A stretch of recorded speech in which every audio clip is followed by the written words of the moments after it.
अस्सलाम वालेकुम दोस्तों, आप देख रहे हैं तालीम का जहां। तो जैसे कि पहली वीडियोस में हमने टाइप्स ऑफ सेट्स पढ़े, तो इस वीडियो में भी हम टाइप्स ऑफ सेट्स पढ़ेंगे और कुछ इसमें पढ़ेंगे और कुछ अगली वीडियो में पढ़ेंगे। तो सबसे पहले हमारे पास आ जाता है इक्वल सेट।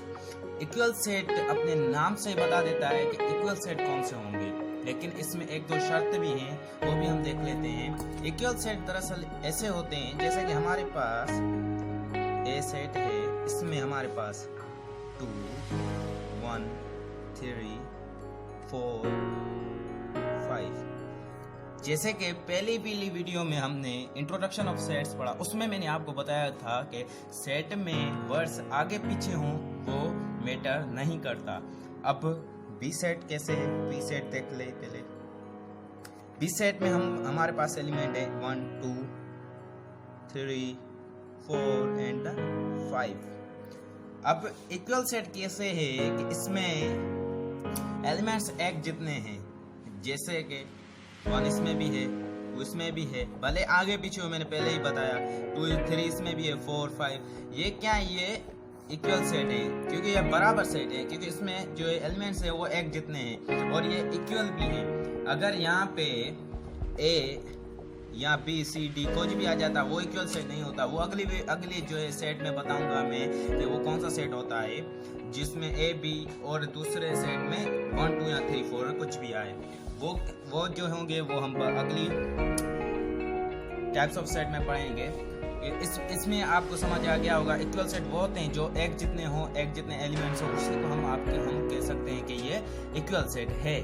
अब जो नेक्स्ट है वो है, अब फ्रेंड्स ये जो है वो है इक्विवेलेंट सेट। इक्विवेलेंट सेट पहले हमने सेट में क्या पढ़ा, आपने पढ़ा इक्वल सेट। इक्वल सेट में जितने भी नंबर एक जितने हो एलिमेंट्स मीन्स वो इक्वल सेट कहलाता है। इसमें भी यही है, लेकिन इसमें शर्त क्या है वो देख लेते हैं पहले। इसके एलिमेंट्स हैं ए में, एलिमेंट में सेट में के A B C D E,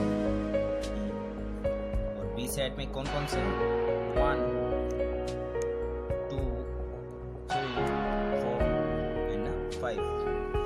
अब पहले सेट में जो पढ़ा नहीं कि एक जितने एलिमेंट्स हों, लेकिन हों 1 2 3 कुछ भी एलिमेंट्स हो, दोनों सेट में एक ही मीन्स अल्फाबेट हो या नंबर्स हो, एक में ही हो, एक जैसे हो, तो उसी को आप कह सकते हैं इक्वल सेट। इसमें जो है इक्विवेलेंट सेट है। इसमें पहले सेट में हमने देखा कि पहले सेट में ए बी सी डी और ई। अब बी जो में सेट में है 1 2 3 4 एंड 5, ये क्या कहलाएगा, ये इक्विवेलेंट सेट कहलाएगा क्योंकि इसके एलिमेंट्स अल्फाबेट में हैं और इसके नंबर्स में हैं, तो आप इसी को कह सकते हैं कि ये इक्विवेलेंट सेट है।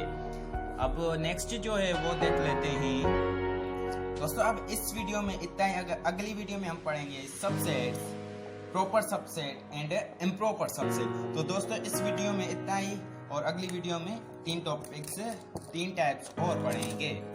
तो तब तक के लिए इजाज़त, और मेरे चैनल को अभी तक आपने अगर सब्सक्राइब नहीं किया तो पहले सब्सक्राइब कर लीजिए ताकि जब मैं न्यू वीडियो अपलोड करूँ तो उसका आपको नोटिफिकेशन मिलता रहे। Thanks to all and thanks.